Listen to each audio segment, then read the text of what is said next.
Sambal Belacan appears on Malaysian dining tables so often because it goes with almost any dish. This version, with only chilies, belacan and lime, is probably the simplest sambal you'll ever make. I store my open packet of belacan in a Ziploc bag in the fridge. I'm not toasting it today. I will show you a more complex version of sambal belacan in a future video that does use toasted belacan. Using it untoasted is perfectly fine and is the way we made sambal belacan when I was growing up. We'll need about 10 grams. I say 10, but I don't usually weigh it.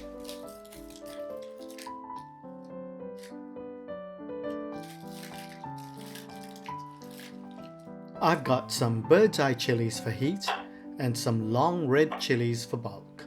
Slicing them makes it a little easier to pound.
Don't go overboard with the pounding, just enough to combine.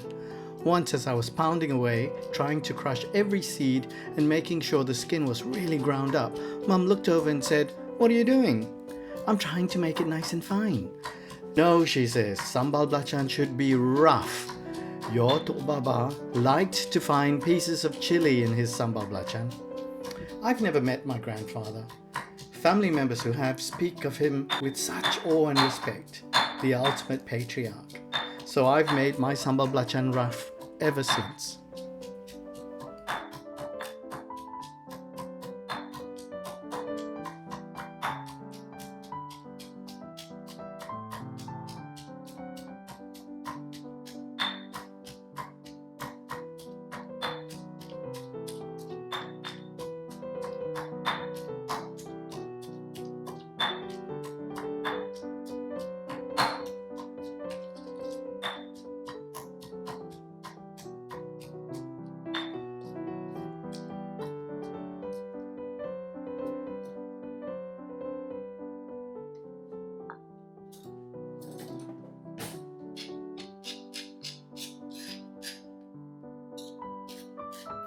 Now all you need is a squeeze of lime and you're done.